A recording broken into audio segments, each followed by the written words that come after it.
السلام علیکم. کہیں دیپ جلے مکمل ناول از قلم Mehr Mohsin. Most romantic Urdu novel. میں تم سے شادی نہیں کرنا چاہتی تھی، یہ میری مجبوری تھی. تم شاید بھول گئے ہو کہ میں تمہارے بھائی کی بیوہ ہوں، میں تمہاری بھابھی ہوں، میں تمہارے لائق نہیں ہوں. تمہیں مجھ سے اچھی لڑکیاں مل جائیں گی، میری بات سمجھنے کی کوشش کرو. میں خود تمہاری شادی کسی اچھی لڑکی سے کراؤں گی. میر اذلان شاہ کے سامنے روتے ہوئے اس کے سامنے ہاتھ جوڑ گئی. مقابل کے بل ماتھے پر اور زیادہ ہوئے اور تیوری چڑھی تو اذلان کو خود کی طرف بڑھتا دیکھ کر نایاب کی سانس سینے میں اٹک گئی. کیا بھابھی بھابھی کی رٹ لگا رکھی ہے تم نے؟ تم میری بھابھی تھی، اب تو میری بیوی ہو. تم کیا سمجھتی ہو میں اپنا حق چھوڑ دوں گا؟ میں تمہارا سابقہ شوہر نہیں ہوں جسے تمہیں دلچسپی نہیں تھی. میں اذلان عباس علی شاہ ہوں جو اپنا حق مقابل کے حلق سے بھی کھینچ لیتا ہے. وہ نایاب کی چادر کھینچ کر دور اچھال گیا تھا. وہ اس کے بالوں کو مٹھیوں میں بھرتا اس کے لبوں پر اپنے لبوں کا کفل لگا گیا تو نایاب جیسے سانس لینا ہی بھول گئی. وہ روتے ہوئے اسے خود سے دور دھکیل رہی تھی. نایاب کی مزاحمتیں اذلان کو غصہ دلا رہی تھی. وہ مزید شدت سے اس کے قریب ہوتا اس کی گہرائی میں. نایاب کی زندگی ہمیشہ خوشیوں سے حالی رہی تھی. ماں باپ کا سایہ بچپن میں ہی اٹھ گیا تھا، مگر چچا اور چچی نے اسے ہمیشہ بیٹی کی طرح رکھا. چچا چچی نے کبھی ماں باپ کی کمی محسوس نہیں ہونے دی تھی. تائی امی اسے میری بیٹی کہہ کر بلاتی اور تایا ابو سے ہمیشہ فخر سے کہتے، نایاب ہم پر بوجھ نہیں، میرے گھر کی عزت ہے، میری بیٹی ہے. نایاب کا رنگ گورا، تیکھے نقوش مزاج، نرم اور باتوں میں شرم و حیا تھی. وہ ہنستی تو لگتا جیسے کوئی موسم بہار کھل اٹھا ہو، مگر یہی نایاب وقت کے ایک فیصلے سے چپ سی سر جھکا گئی تھی. چچی نے ہمیشہ سے دل میں یہ خواہش رکھی تھی کہ نایاب کو اپنی بڑی بہو بنائیں گی. چچا کے 2 ہی بیٹے تھے، بڑا بیٹا سلمان شاہ جو کہ 27 سال کا تھا اور دوسرا بیٹا میر اذلان شاہ 24 سال کا تھا جو MBA کرنے کے بعد ڈپلومہ کر رہا تھا. ان کا بڑا بیٹا سلمان جو شہر میں نوکری کرتا تھا، خوبصورت، سلجھا ہوا، تعلیم یافتہ اور بظاہر اچھا لڑکا تھا. چچی چاہتی تھی کہ گھر کی بچی گھر میں ہی رہے اور یہی سوچ کر انہوں نے نایاب اور سلمان کی بات طے کر دی. نایاب نے خاموشی سے سر جھکا لیا. بچپن ہی سے اسے سکھایا گیا تھا کہ بڑوں کا فیصلہ سر آنکھوں پر، خواہ دل کچھ کہے یا نہ کہے. شادی سادگی سے ہوئی. سلمان کا رویہ شادی کی رات بھی بہت سپاٹ سا تھا. شادی کی رات وہ اس کے قریب نہ آیا، بس خاموشی سے تکیہ اٹھا کر صوفے پر سو گیا. نایاب کا دل خون کے آنسو رویا. نہ کوئی تکلیف، نہ کوئی خوشی، نہ محبت کی باتیں ہوئیں، بس ان کے درمیان خاموشی تھی. ولیمے والے دن بھی وہ سپاٹ اور سنجیدہ تاثرات لیے بیٹھا رہا. لوگوں نے کہا شاید شرمیلا ہے. وہ اس سے سوال کرنا چاہتی تھی. وہ پوچھنا چاہتی تھی کہ کیا وہ اسے پسند نہیں کرتا یا وہ کسی اور کو پسند کرتا ہے. سلمان کا سنجیدہ چہرہ دیکھ کر نایاب کی ہمت ہی نہ ہوئی، لیکن نایاب کو جلد ہی اندازہ ہونے لگا کہ معاملہ صرف شرم و حیا یا سنجیدگی کا نہیں. سلمان ہر رات کمرے میں آتا لیکن اسے نظر انداز کرتا، کبھی موبائل پر مصروف، کبھی لیپ ٹاپ پر، اور کبھی تو بنا بات کیے سو جاتا. نایاب نے کئی بار کوشش کی کہ کبھی چائے لے کر آئے، کبھی ہلکی سی بات شروع کی، لیکن سلمان ہمیشہ ایک دیوار کی طرح رہا. ہاں یا نہ میں جواب دے کر خاموش ہو جاتا. نایاب اپنی سیلف رسپیکٹ کو ایک سائڈ پر رکھتی، اس کے لیے روز سج سنور کر کھڑی ہو جاتی کہ شاید وہ اس کی طرف قدم بڑھائے گا، وہ اسے محبت دے گا، محبت سے اس کا ہاتھ تھامے گا. لیکن ہر بار وہ اسے غصے سے دور دھکیل دیتا. مہینے گزر گئے اور نایاب کا چہرہ بجھنے لگا. وہ جو پہلے ہر وقت ہنستی تھی اب خاموش رہنے لگی. کمرے میں سلمان کی موجودگی کے باوجود وہ اکیلی تھی. نایاب بیٹا سب ٹھیک ہے؟ سلمان تمہیں خوش تو رکھتا ہے نا؟ زینت بیگم نے پوچھا. جی تائی امی سب ٹھیک ہے. نایاب نے سر جھکا لیا. وہ زینت بیگم کو پریشان نہیں کرنا چاہتی تھی، لیکن حقیقتاً کچھ بھی ٹھیک نہیں تھا. 8 مہینے گزر چکے تھے اور نایاب کو آج بھی حق زوجیت کا مطلب سمجھ نہ آیا تھا. سلمان نے کبھی سے شوہر کا لمس، محبت یا کوئی نرم لمس تک نہ دیا تھا. وہ صرف ایک سایہ تھا جو کمرے میں آتا، وقت گزار کر چلا جاتا. نایاب نے کئی بار سوچا کہ بات کرے، کچھ پوچھے، پر کیسے؟ وہ تو خود بھی اس رشتے کو سمجھنے کی کوشش میں لگی تھی. محبت کہاں کھو گئی تھی یا کبھی تھی ہی نہیں. ایک شام سلمان شام کے ٹائم کپڑے الماری میں رکھتے ہوئے اس کی نظر ٹیبل پر پڑے اس کے موبائل پر پڑی. کسی ریحان کے میسیجز اور تصویریں کھلے تھے۔ نایاب نے ارد گرد نظر دوڑائی تو واش روم سے پانی گرنے کی آواز آ رہی تھی۔ نایاب نے موبائل اٹھا کر پڑھا تو دل دہل گیا۔ آج رات وہی جگہ، وقت سے پہلے آ جانا، تیرا انتظار کروں گا، کتنے دن ہو گئے ہیں ہم قریب نہیں آئے، یقین کرو بہت اداس ہوں میں تمہارے بغیر، نہیں رہ سکتا، جب میں تمہارے قریب ہوتا ہوں مجھے کچھ یاد نہیں رہتا۔ ان کی کچھ نازیبا تصویر اور سیلفیز بھی تھیں جن میں وہ دونوں پینٹ پہنے شرٹ لیس کھڑے تھے اور گلے بے باک انداز میں ایک دوسرے کے بے حد قریب تھے، وہ ایک دوسرے کے گلے لگے ہوئے تھے۔ نایاب کا ہاتھ کانپنے لگا، وہ میسیجز اور تصویریں نایاب کو پل بھر میں سب کچھ سمجھا گئے تھے۔ سلمان اس کا شوہر کسی مرد کے ساتھ تعلق میں تھا۔ آنکھوں سے آنسو بہنے لگے، اس کے قدم خود بخود پیچھے ہٹ گئے، اسے کچھ سمجھ نہ آیا، یہ کیسا دھوکہ تھا۔ اتنے مہینوں سے وہ سوچ سوچ کر تھک چکی تھی کہ آخر کیا وجہ ہے کہ وہ اس کے قریب نہیں آتا، اس سے کوئی محبت بھری باتیں نہیں کرتا۔ وہ تو سلمان سے بچپن سے محبت کرتی آئی تھی، اپنے دل میں سلمان کو بسائے اس کی زندگی میں شامل ہوئی تھی، لیکن سچائی اتنی بھیانک ہوگی وہ سوچ بھی نہیں سکتی تھی۔ اس نے کسی سے کچھ نہ کہا، بس خاموشی سے اپنی دنیا میں سمٹ گئی۔ اور پھر وہ دن آیا جس نے سب کچھ بدل کر رکھ دیا۔ محلے میں ہنگامہ ہوا، لوگ چیخ رہے تھے، سلمان کو مار رہے تھے۔ وجہ؟ وہ اپنے ایک مرد کولیگ کے ساتھ نازیبا حالت میں پکڑا گیا تھا۔ کسی نے ویڈیو بنا لی تھی اور پولیس اور لوگوں کے ہجوم سے سلمان بدحواس ہو کر بھاگا اور ایک تیز رفتار ٹرک کے نیچے آ گیا۔ پورا محلہ، پورا خاندان سکتے میں تھا۔ چچی کا رو رو کر برا حال تھا، چچا نے خاموشی سے سر جھکا لیا۔ سب کو لگتا تھا کہ بیٹا چلا گیا، لیکن اذلان، چھوٹا بھائی، اس کے لیے یہ صرف ایک موت نہیں، ایک حقیقت کا انکشاف تھا۔ اذلان نے سلمان کو ہمیشہ آئیڈیل سمجھا تھا، وہ اس کے کپڑوں کی نقل کرتا، انداز اپناتا، لیکن اب اس نے سچ دیکھ لیا تھا۔ کتنے دن تک تو وہ یقین ہی نہ کر سکا اس کا بھائی کسی مرد کے ساتھ تعلق میں تھا، وہ ہم جنس تھا، وہ لڑکیوں میں نہیں مردوں میں دلچسپی رکھتا تھا۔ وہ پولیس والوں کو پیسے دے کر سلمان کی نازیبا ویڈیوز ڈیلیٹ کروا چکا تھا۔ وہ اس کا بڑا بھائی تھا، وہ جیسا بھی تھا، لیکن اس کے لیے قابل احترام تھا۔ سلمان کی عزت اس پر فرض تھی۔ نایاب کے لیے یہ ایک اور زخم تھا۔ وہ لڑکی جو 8 مہینے تک اپنی عزت، اپنا خواب، اپنی ہنس بستی ایک ایسے شخص کے لیے قربان کرتی رہی جس نے کبھی اس کا ہونا تسلیم ہی نہ کیا۔ وہ اب ایک ایسی بیوہ تھی جس کے شوہر نے حق زوجیت تک ادا نہ کیا تھا۔ نایاب خاموش، تنہا اور سہم کر رہ گئی تھی۔ سلمان کی موت کے بعد پورے گھر پر سوگ چھایا ہوا تھا، لیکن نایاب کے دل میں جو کرب تھا وہ بہت گہرا اور تکلیف دہ تھا۔ آنکھیں خشک تھیں، لیکن دل اندر ہی اندر رو رہا تھا۔ وہ صرف شوہر کو نہیں، اپنے خوابوں، اپنی خواہشوں، اپنی امیدوں کو دفنا آئی تھی۔ عدت کا آغاز ہوا۔ کمرے میں جہاں کبھی وہ سلمان کا انتظار کرتی تھی، اب وہی کمرہ اس کی تنہائی کا قید خانہ بن چکا تھا۔ سفید لباس، سر پر دوپٹہ اور چہرے پر اداسی کی چادر، وہ شاید برسوں نہ اترتی۔ زینت بیگم ہر وقت اس کے قریب رہتی۔ ان کے لیے نایاب صرف بہو نہیں، بیٹی تھی۔ وہ خود شرمندہ تھیں کہ جس رشتے کو انہوں نے عزت کا لبادہ پہنایا وہ اندر سے سڑ چکا تھا۔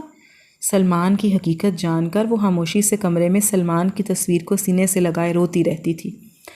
عباس صاحب زینت بیگم کو تسلی دینے کے علاوہ کچھ نہ کر سکتے تھے۔ ان کا دل خود خون کے آنسو رو رہا تھا۔ اپنے ہی ہاتھوں سے انہوں نے اپنے جوان بیٹے کو منو مٹی تلے دفن کیا تھا۔ وہ اپنی ماں کے کمرے میں بیٹھا تھا۔ زینت بیگم خاموشی سے قرآن پڑھ رہی تھی۔ وہ وہیں بیٹھ کر اپنی ماں کے فری ہونے کا انتظار کرنے لگا۔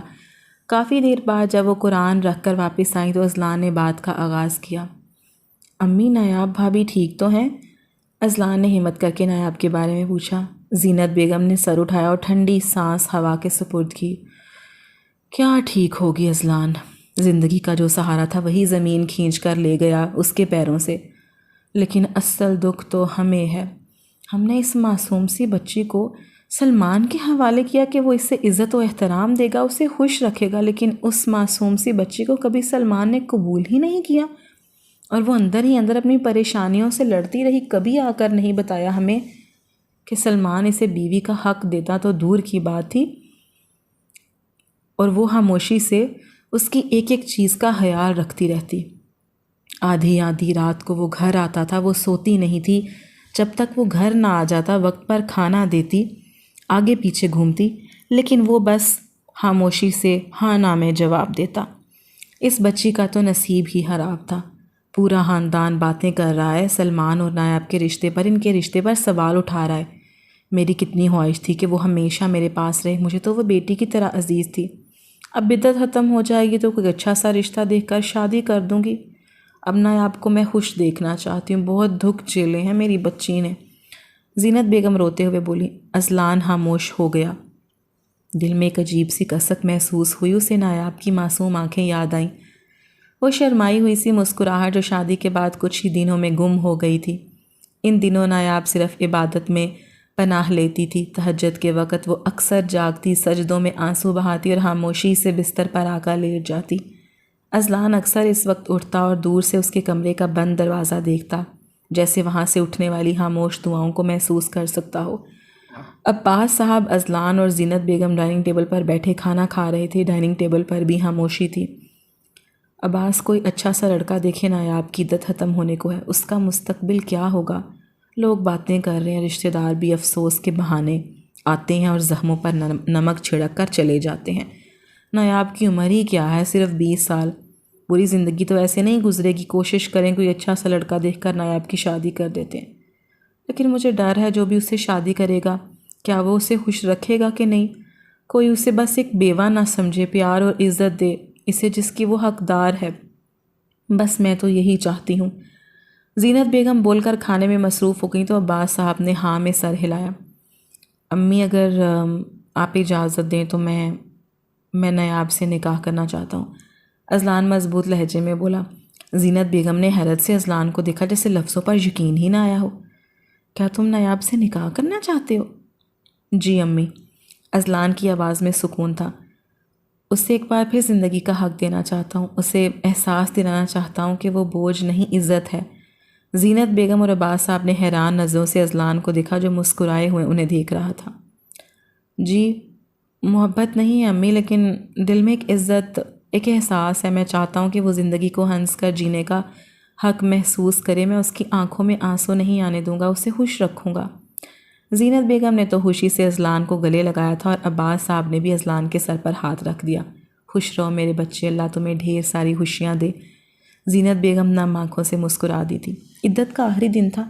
نایاب نے سفید چادر اتار کر نئی زندگی کی تیاری تو نہیں کی، لیکن اس دن کچھ عجیب سا سکون محسوس ہوا، جیسے اندر کوئی بوجھ ہلکا ہو رہا ہو۔ اسی شام چچی نے نایاب کو اپنے کمرے میں بلایا۔ نایاب خاموشی سے زینت بیگم کے ساتھ بیٹھ گئی۔ بیٹا، ایک بات کہنی ہے، زینت بیگم نے ہاتھ تھامتے ہوئے نایاب کو کہا اور اس نے نظریں جھکا لیں۔ جی تائی امی، نایاب نے دھیمی آواز میں کہا۔ اذلان تم سے نکاح کرنا چاہتا ہے۔ نایاب کا جسم ایک دم ساکت ہو گیا، اسے لگا جیسے سانس رک گئی ہو۔ کیا تائی امی، آپ یہ کیا کہہ رہی ہیں؟ اذلان کیسے مجھ سے شادی کر سکتا ہے؟ وہ جانتا ہے میں اس کے بھائی کی بیوہ ہوں، وہ مجھ پر ترس کھا کر شادی کیوں کرنا چاہتا ہے، جبکہ اسے مجھ سے بھی اچھی لڑکیاں مل جائیں گی؟ وہ دبا دبا غصے سے چلائی۔ بیٹا، یہ اس کا اپنا فیصلہ ہے۔ میں نے روکا پر اس نے کہا، امی، نایاب نے زندگی میں صرف دکھ ہی دکھ دیکھے ہیں، تو کیا ہم اسے خوشی نہیں دے سکتے؟ زینت بیگم مسکرا کر بولیں تو نایاب نے ان کی طرف دیکھا۔ نایاب کی آنکھیں بھر آئیں۔ وہ الفاظ جو وہ کبھی سلمان کے منہ سے سننا چاہتی تھی آج وہ اذلان کے منہ سے سننے کو مل رہے تھے، مگر وقت نے جیسے سب کچھ الٹا کر رکھ دیا تھا۔ ابھی میں شادی نہیں کرنا چاہتی تائی امی، میں ان سب چیزوں کے لیے ذہنی طور پر تیار نہیں ہوں، مجھے وقت چاہیے۔ وہ نم آنکھوں سے بولی۔ نایاب، جو ہونا تھا وہ ہو گیا۔ اس رشتے میں ایسا کچھ نہیں تھا جسے تم یاد رکھو۔ تمہارے سامنے پوری زندگی پڑی ہے۔ تمہاری عمر کتنی ہے؟ محض 20 سال۔ کب تک اکیلی زندگی گزارو گی تم؟ نایاب، اذلان تمہیں خوش رکھے گا، وہ تمہیں عزت دے گا، تمہیں بیوی کا درجہ دے گا، وہ مقام دے گا جس کی تم حقدار تھی۔ بھول جاؤ بیٹا سب کچھ اور ایک نئی زندگی کا آغاز کرو۔ زینت بیگم نے اسے سمجھایا تو وہ خاموش ہو گئی تھی۔ وہ نہیں چاہتی تھی کہ وہ اذلان سے شادی کرے، ابھی وہ سنبھلی بھی نہ تھی اور زینت بیگم نے پھر سے اس کی شادی کی بات چھیڑ دی تھی۔ میں نہیں جانتی تائی امی کیا ٹھیک ہے کیا نہیں، پہلے بھی آپ کو ہی اختیار دیا تھا، اب بھی آپ کو ہی دے رہی ہوں۔ نایاب کے پاس کہنے کو کچھ بھی نہیں تھا۔ بیٹا، زندگی ایک بار ملتی ہے، سلمان کی جو حقیقت تھی وہ ہم سب کے سامنے ہے۔ اذلان تمہیں عزت دینا چاہتا ہے، محبت دینا چاہتا ہے، تم بس ہاں کہو بیٹا، پھر دیکھنا کیسی خوشیاں تمہارا مقدر بن جائیں گی۔ انہوں نے اس کے سر پر ہاتھ رکھا۔ نایاب کی خاموشی اس کے اندر کے زخموں کی گواہی دے رہی تھی۔ وہ چند لمحے سوچتی رہی، پھر آہستہ سے سر ہلا دیا۔ نکاح کی تقریب سادگی سے رکھی گئی تھی، کوئی بڑی تقریب نہ تھی، صرف خاندان کے قریبی لوگ ہی موجود تھے۔ نکاح شروع کیا گیا تو نایاب کا دل خون کے آنسو رویا۔ نایاب کے لیے بہت مشکل تھا خود کو ایک نئے رشتے کے لیے تیار کرنا۔ وہ خاموشی سے گھونگھٹ میں آنسو بہاتی رہی۔ نایاب شاہ ولد حیدر علی شاہ کا نکاح میر اذلان شاہ ولد عباس علی شاہ کے ساتھ 50,000 روپے کے عوض کیا جا رہا ہے، کہ آپ کو یہ نکاح قبول ہے؟ کتنے لمحے وہ کچھ کہنے کے قابل نہ رہی تھی، دل کی دھڑکن اضافے کا باعث بن رہی تھی۔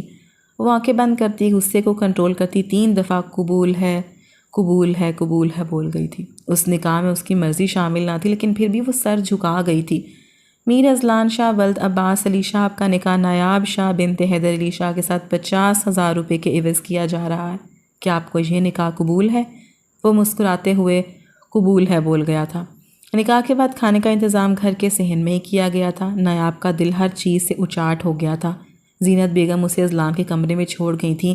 کمرے کو گلاب کی پتیوں سے سجایا گیا تھا۔ ڈریسنگ ٹیبل پر بھی پھولوں کی پتیاں بکھری ہوئی تھیں۔ کمرے کو موم بتیاں جلا کر روشن کیا گیا تھا۔ کمرے کا ماحول خوابناک سا تھا۔ اچانک نایاب کا دم گھٹنے لگا۔ زندگی اسے کس تو راہ پر لا کر کھڑا کر چکی تھی؟ جس شخص کو وہ بچپن سے چاہتی تھی، وہ اس کا ہو کر بھی اس کا نہ ہو سکا۔ سلمان عباس علی شاہ کو دیکھتے ہی نایاب کا دل بے اختیار دھڑکتا تھا۔ اس مرد کو نایاب میں دلچسپی ہی نہیں تھی۔ وہ عورتوں میں نہیں مردوں میں دلچسپی لیتا تھا، جبکہ اذلان عباس علی شاہ، جس کی زبان بھابھی بھابھی کہتے نہ تھکتی تھی، اب وہی اس کے شوہر کے منصب پر فائز تھا۔ وہ عجیب بے بسی کی کیفیت میں گھری ہوئی تھی۔ وہ اٹھ کر کھڑکی کے پاس آ گئی تھی، جہاں چاند کی مدھم روشنی میں نایاب کا چہرہ بے بسی کی تصویر بنا ہوا تھا۔ وہ ٹھنڈی سانس بھرتی واپس بیڈ پر آ کر بیٹھ گئی تھی، جیسے خود کو ایک نئے امتحان کے لیے تیار کر رہی ہو۔ تھوڑی دیر بعد اذلان کمرے میں داخل ہوا تھا۔ اس کی نظر نایاب پر پڑی تو دل بے اختیار دھڑک اٹھا تھا۔ جو لال اور گولڈن سادہ سے جوڑے میں دلہن بنی بیٹھی تھی، مگر نایاب کی پرکشش آنکھیں، وہ آنکھیں کئی طوفان اپنے اندر سمیٹے بیٹھی تھی۔ چہرے پر وہ شرمیلی چمک نہیں تھی جو اکثر دلہنوں میں ہوتی ہے، بلکہ ایک عجیب سی خاموشی اور تھکن تھی، مگر دل ابھی بھی پیچھے کہیں اٹکا ہوا تھا۔ سفید شلوار قمیض پہنے وہ بے تحاشا خوبصورت لگ رہا تھا۔ وہ آہستہ قدموں سے نایاب کو دیکھتا دروازہ بند کرتا اس کے قریب چند لمحے خاموشی سے کھڑا رہا، پھر آہستہ سے نایاب کے سامنے آ کر بیٹھا۔ نایاب، اس نے دھیرے سے پکارا۔ نایاب نے نظریں اٹھا کر دیکھا، مگر زبان پر قفل لگ گئے تھے۔ اذلان نے آگے بڑھ کر نایاب کا ہاتھ تھاما۔ وہ کانپ اٹھی، جیسے کسی نے زخم پر ہاتھ رکھ دیا ہو۔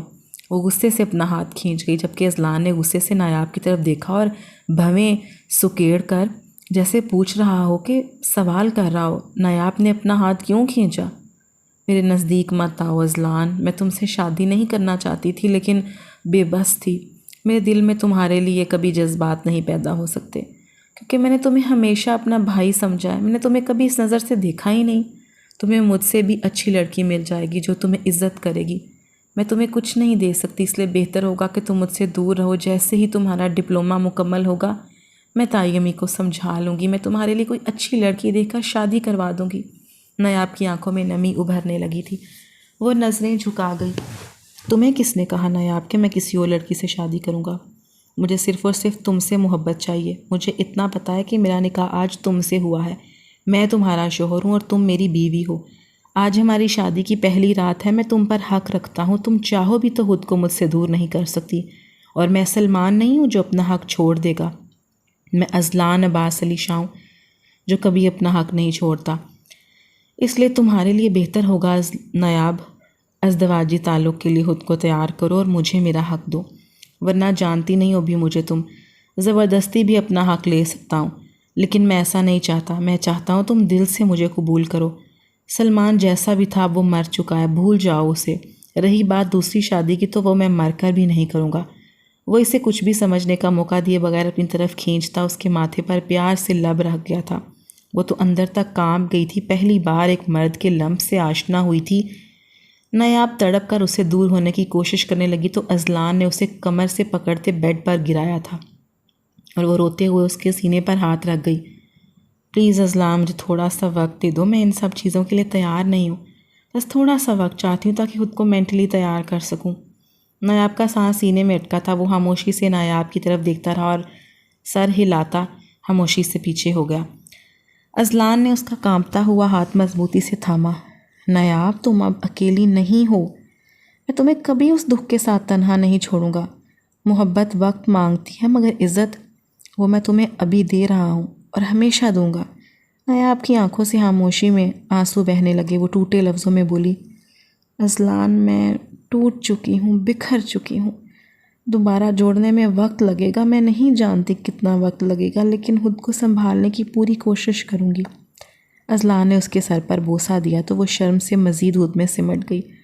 میں وعدہ کرتا ہوں نایاب، تمہارے دل کی ہر شکستہ اینٹ کو سنبھال کر نئی دیوار بناؤں گا۔ صبر کے ساتھ، عزت کے ساتھ میں انتظار کروں گا اس وقت کا جب تم خود کو میرے حوالے کرو گی، جب تم دل سے مجھے قبول کرو گی۔ چلو اٹھو، فریش ہو جاؤ، تھک گئی ہوگی، میں بیڈ کی ایک سائڈ پہ سو جاتا ہوں، تم دوسری سائڈ پہ سو جانا۔ پھر وہ آہستہ سے اٹھا اور بیڈ کے دوسرے کنارے پر لیٹ گیا۔ نایاب بھی فریش ہوتی بیڈ کی دوسری جانب لیٹ گئی تھی، لیکن نیند آنکھوں سے کوسوں دور تھی۔ کمرہ اب خاموش تھا، مگر اب وہ خاموشی بے جان نہیں تھی بلکہ امید کی سانسوں سے بھری ہوئی تھی۔ صبح صادق کے وقت نایاب کی آنکھ اذلان کی بھاری سانسوں کی آواز سے کھلی تھی۔ نایاب کا سانس سینے میں اٹکا تھا کیونکہ اذلان نایاب کے بے حد قریب تھا۔ وہ اس کی گردن میں چہرہ چھپائے دنیا جہان سے غافل سو رہا تھا۔ اذلان کی گرم سانسوں کی تپش سے نایاب کی گردن جھلس رہی تھی۔ وہ ایک ہاتھ پیٹ پر رکھے ہوئے تھا۔ وہ اسے آہستہ آہستہ خود سے دور دھکیلنے کی کوشش کرنے لگی، لیکن وہ اسے 1 انچ بھی نہ ہلا سکی۔ وہ خاموشی سے اس کے اٹھنے کا انتظار کرنے لگی، لیکن آدھے گھنٹے کے بعد بھی وہ نہ اٹھا تو مجبوراً وہ اسے کندھے سے پکڑ کر جھنجھوڑ گئی۔ تو اذلان نے مندی مندی آنکھیں کھولیں تو وہ نایاب کے بے حد قریب تھا۔ اذلان کی نظریں نایاب پر پڑیں جو ہلکا ہلکا کانپ رہی تھی۔ پلیز اذلان ہٹو، مجھے نماز پڑھنی ہے، دیر ہو رہی ہے۔ وہ روحان سی ہوئی تو وہ ہوش میں آتا پیچھے ہوا تو نایاب بھاگتے ہوئے واش روم میں گھس گئی، جبکہ نایاب کی ہڑبڑی پر اذلان کا کہکا کمرے میں گونجا تھا۔ وہ واش روم میں جیسے ہی داخل ہوئی تو نایاب نے اپنی بے ترتیب سانسوں کو سنبھالا تھا۔ وہ اپنے دھڑکتے دل کو سنبھالتی ہوئی فریش ہو کر نماز پڑھنے بیٹھ گئی۔ نماز سے فارغ ہو کر کمرے میں آئی تھی جہاں اذلان دوبارہ سو چکا تھا۔ وہ چلتے ہوئے اس کے پاس آئی تھی جو سوتے ہوئے معصوم سا بچہ لگ رہا تھا۔ وہ اس پر کمبل درست کرتی جیسے ہی پلٹی تھی اذلان نے اسے کلائی سے پکڑ کر خود میں بھینچا تھا۔ وہ شرم سے نظریں جھکا گئی تھی۔ اذلان اسے پہلو میں گرا کر جذبات کی رو میں بہکتا اس کے کانپتے ہونٹوں پر جھکا تھا۔ وہ شدت سے اس کے ہونٹوں پر جھکتا نایاب کو لرزنے پر مجبور کر رہا تھا۔ وہ جتنی مزاحمت کرتی وہ اتنا شدت سے مزید اس کے قریب ہوتا تھا۔ نایاب، میں محبت کرتا ہوں تم سے، آج سے نہیں، بچپن سے محبت کرتا ہوں۔ میں تمہیں بتانا چاہتا تھا لیکن تم سلمان کو چاہتی تھی، اس لیے میں خاموش ہو گیا تھا۔ نایاب، میں تمہارے بغیر نہیں رہ سکتا، جب بھی تمہیں دیکھتا ہوں میں بہکنے لگتا ہوں۔ وہ اس کے کان میں سرگوشیاں کر رہا تھا، جبکہ نایاب دھڑکتے دل سے اس کو سن رہی تھی۔ وہ شدت سے اپنے جلتے لب اس کی گردن پر رکھ گیا، جس سے پہلے کہ وہ مزید بہکتا دروازہ بجا تھا۔ وہ ہڑبڑا کر دوپٹہ اٹھاتی دروازے کی جانب بڑھی تھی۔ سامنے زینت بیگم کھڑی تھی جو مسکراتے ہوئے اسے دیکھ رہی تھی۔ بیٹا تیار ہو کر نیچے آ جاؤ، ناشتے کا وقت ہو گیا ہے۔ زینت بیگم نے پیار سے نایاب کے چہرے پر ہاتھ رکھا تھا جب ان کی نظر نایاب کی گردن پر گئی تھی جہاں پر سرخ نشان بنے ہوئے تھے۔ ارے نایاب، تمہاری گردن پر یہ کیا ہوا ہے؟ وہ فکر مندی سے اس کی گردن سے دوپٹہ ہٹاتی بولی تھی تو نایاب شرم سے نظریں جھکا گئی تھی۔ زینت بیگم سمجھتے ہوئے مسکراہٹ دباتی وہاں سے چلی گئی تھی۔ وہ خوش تھیں کہ انہوں نے جو بھی فیصلہ کیا وہ بالکل ٹھیک تھا۔ نایاب بھی خاموشی سے دوپٹہ درست کرتی کچن میں آئی تھی تاکہ زینت بیگم کی ناشتہ بنانے میں مدد کرے۔ دن گزرتے جا رہے تھے۔ اذلان ہر وقت نایاب کے آس پاس رہتا تھا۔ وہ ہر وقت بچوں کی طرح اس سے فرمائشیں کرتا تھا، کبھی کہتا چائے بنا کر لے آؤ، کبھی کہتا یہ کھانا، کبھی کہتا یہ بنا لاؤ۔ وہ پوری جی جان سے کچن میں گھس جاتی تھی اور اذلان کی فرمائشوں کو پورا کرتی۔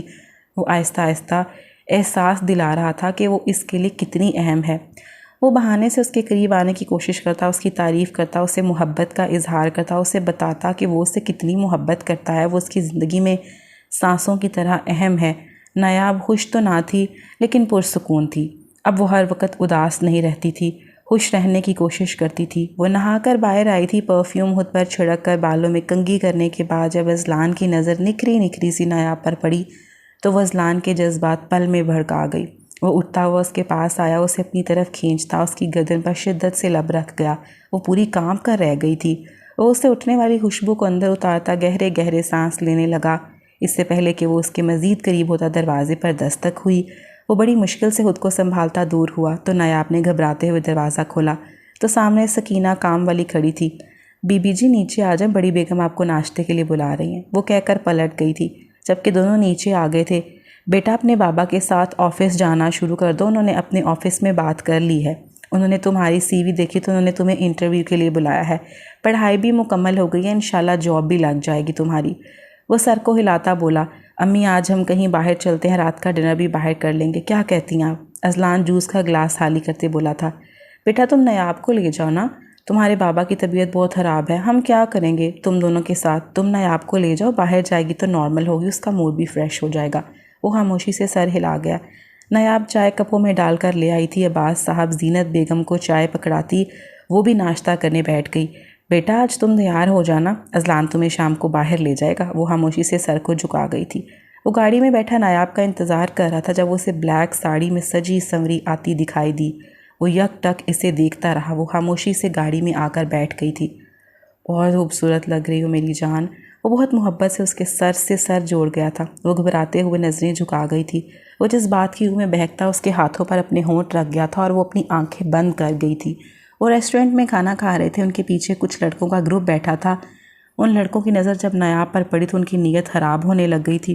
ان لڑکوں نے آنکھوں سے حیوانیت اور وحشت ٹپکانی شروع کی۔ وہ خاموشی سے کھانا کھا کر گاڑی میں بیٹھے تھے۔ جیسے ہی اذلان نے گاڑی پارکنگ ایریا سے نکالنی چاہی، سامنے وہ لڑکے رستہ روکے کھڑے تھے۔ اذلان نے ناگواری سے ان پانچوں لڑکوں کی طرف دیکھا تو وہ اپنی جیپ سے باہر نکل کر اذلان کی گاڑی کی طرف آئے تھے۔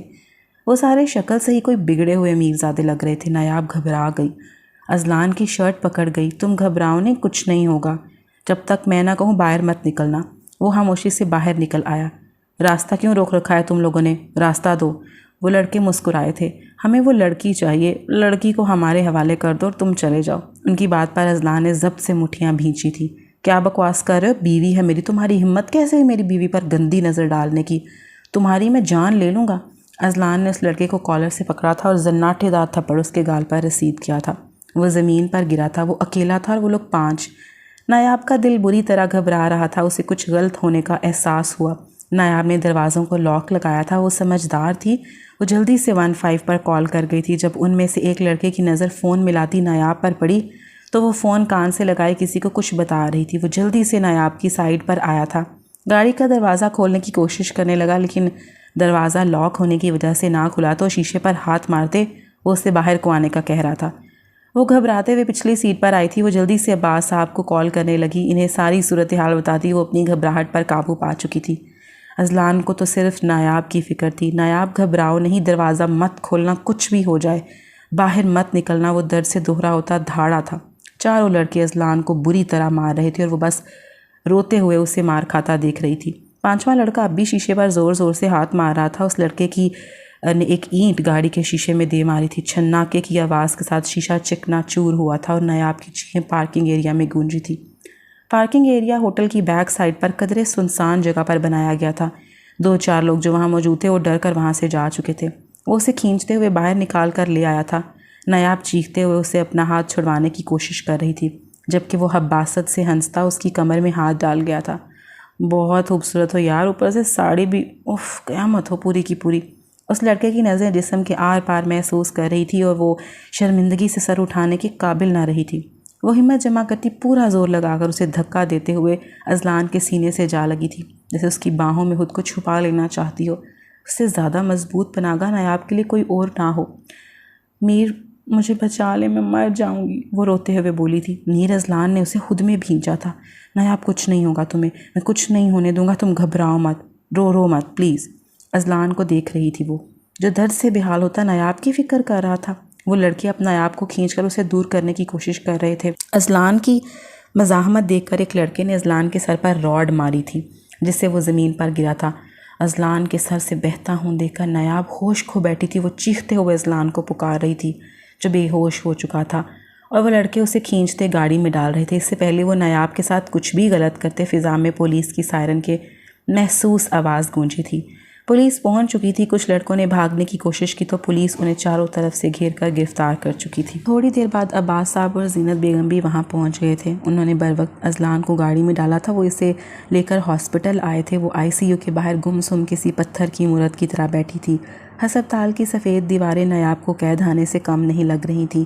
وہ اس وقت کو پچھتا رہی تھی جب وہ اتنا سچ سمجھ کر باہر نکلی تھی۔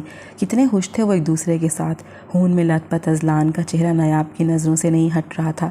تکلیف اور اذیت سے وہ آنکھیں بند کر گئی تھی۔ نیاب کی نظریں اپنے ہاتھ پر پڑیں جو خون سے رنگے ہوئے تھے۔ وہ خاموشی سے آنسو بہا رہی تھی۔ اس کا رواں رواں میر اذلان شاہ کی زندگی کی دعا مانگ رہا تھا۔ نیاب چپ کر جاؤ، وہ ٹھیک ہو جائے گا بیٹا، بس دعا کرو میری جان۔ وہ زینت بیگم کے گلے لگی پھوٹ پھوٹ کر رو دی تھی۔ نیاب کے آنسو رکنے کا نام نہیں لے رہے تھے۔ یہ سب میری وجہ سے ہوا ہے تائی امی، کاش میر کی جگہ وہ لوگ مجھے مار دیتے، کاش میر میرے لیے نہ لڑتا تو وہ آج اس حال میں نہ ہوتا۔ تائی امی میں مر جاؤں گی اگر اسے کچھ ہوا تو۔ زینت بیگم اسے گلے سے لگاتے پیٹھ سہلانے لگی تھی۔ عباس صاحب پریشانی سے ہسپتال کے کوریڈور میں گھوم رہے تھے۔ ایک بیٹے کو تو وہ کھو ہی چکے تھے لیکن اذلان کو کھونے کی ہمت نہیں تھی ان میں۔ وہی تو اب زندگی بھر کا سہارا تھا۔ 3 گھنٹے بعد ڈاکٹر باہر نکلا تو عباس صاحب پریشانی سے آگے بڑھے تھے۔ ڈاکٹر نے ان کے کندھے پر ہاتھ رکھا تھا۔ پریشانی والی کوئی بات نہیں، صبح تک ہوش آ جائے گا آپ کے بیٹے کو، لیکن اسے ابھی مکمل آرام کی ضرورت ہے۔ ڈاکٹر مسکراتا ہوا وہاں سے چلا گیا تھا جبکہ سب نے شکر کا کلمہ پڑھا تھا۔ زینت بیگم اور عباس صاحب کی آنکھوں میں خوشی کے آنسو تھے جبکہ نیاب اپنے دل کی حالت پر حیران و پریشان تھی۔ اس کا دل خوف سے کانپ رہا تھا کہ اگر میر اذلان کو کچھ ہو جاتا تو وہ کیا کرتی؟ وہ اس کے لیے کیوں رو رہی ہے؟ کیوں وہ اذلان کو خون میں لت پت دیکھ کر وہ مرنے والی ہو گئی تھی؟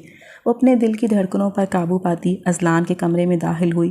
وہ ابھی بے ہوش تھا۔ وہ روتے ہوئے اس کے ہاتھوں کو اپنے ہاتھوں میں لے کر دیوانہ وار چومنے لگی، مگر دل میں جو خوف تھا وہ اب کہیں نہیں تھا۔ وہ اذلان کو دیکھ کر پرسکون ہو گئی تھی۔ نیاب کے دل میں خوبصورت احساس پیدا ہو گیا تھا، ایک ایسا احساس جو اب تک اس نے کبھی نہ محسوس کیا تھا۔ وہ احساس تھا محبت کا۔ وہ سسکیاں لیتی اپنا سر اذلان کے سینے پر رکھ گئی۔ چند دن بعد جب اذلان گھر واپس آیا، نیاب اس کا ہر پل خیال رکھنے لگی تھی۔ وہ اسے دوائیاں دیتی، ہر نماز کے بعد وہ اس پر قرآنی آیات پھونک کر خاموشی سے اس کے پاس بیٹھ کر اسے تکا کرتی۔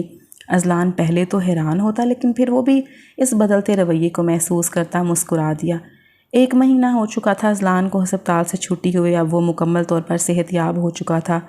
وہ لیپ ٹاپ پر بیٹھا کام کر رہا تھا جب نیاب اس کے لیے چائے بنا کر لائی۔ اس سے پہلے وہ رکھ کر پلٹتی۔ اذلان نے محبت سے اس کا ہاتھ تھاما۔ نیاب کیا بات ہے؟ کوئی بات ہے جو تمہیں پریشان کر رہی ہے؟ مجھے بتاؤ کیا بات ہے؟ نیاب نے نظریں جھکا لی تو اذلان نے اسے صوفے پر اپنے ساتھ بٹھایا۔ I'm sorry میر، مجھے معاف کر دو۔ میں نے شادی کی رات تمہیں خود سے دور کیا، لیکن میں کیا کرتی؟ پوری زندگی میں نے اس شخص کو چاہا جسے مجھ سے محبت ہی نہیں تھی۔ میں اسے حاصل کر کے بھی نامراد ٹھہری ہوں۔ اس کی موت سے کچھ دن پہلے میں اس کی سچائی جان گئی تھی۔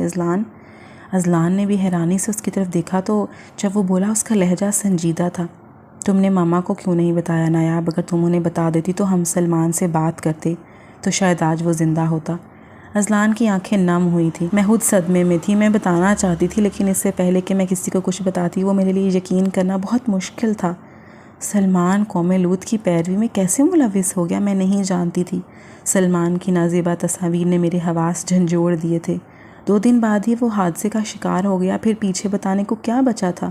وہ روتے ہوئے سر جھکا گئی۔ اذلان نے اسے کھینچ کر سینے سے لگایا تھا۔ وہ اس کے سینے سے لگی پھوٹ پھوٹ کر رو دی تھی۔ اذلان اسے سینے سے لگائے اس کی پیٹھ سہلا رہا تھا۔ اذلان، اس رات جب تم میرے لیے لڑ رہے تھے میں نے پہلی بار محسوس کیا کہ تم میرے لیے کتنے خاص ہو۔ میں تمہیں کھونا نہیں چاہتی۔ مجھے لگا تمہیں کچھ ہوا تو میرا دل بھی رک جائے گا، مر جاؤں گی میں۔ سلمان کو تو کھو چکی ہوں لیکن تمہیں نہیں کھونا چاہتی۔ مجھے سمجھ آ گئی ہے اذلان، مجھے اپنے رب پر پورا یقین ہے جو انسان کو 70 ماؤں سے بھی زیادہ چاہتا ہے۔ اس نے میرے نصیب میں تمہیں لکھ دیا۔ سلمان میرے لیے بہتر تھا تو تم میرے لیے بہترین ثابت ہوئے۔ مجھے کبھی اکیلا چھوڑ کر مت جانا ورنہ میں بھی مر جاؤں گی۔ وہ نم آنکھوں سے اذلان کی آنکھوں میں دیکھ کر بولی، جہاں نیاب کے لیے محبت ہی محبت تھی۔ اذلان نے مسکرا کر نیاب کی آنکھوں میں دیکھا، اور میں تو بچپن سے تمہیں چاہتا ہوں، تم صرف میری ہو نیاب۔ میں تمہیں ہمیشہ خوش رکھوں گا، تمہاری آنکھوں میں آنسو نہیں آنے دوں گا۔ اذلان نرمی سے نیاب کے ہونٹوں پر ہونٹ رکھ گیا۔ بھول جاؤ سب کچھ جو ہو چکا، وہ ہمارا نصیب تھا۔ اذلان، میں چاہتی ہوں آپ میرے قریب آئیں، میں آپ کو اپنا حق لینے کے لیے منع نہیں کر سکتی۔ نیاب دھیرے سے اذلان کو خود سپردگی دے گئی۔ اذلان اس کی کہی بات سے خوش ہوتا اس کے ماتھے پر عقیدت سے اپنے لب رکھ گیا۔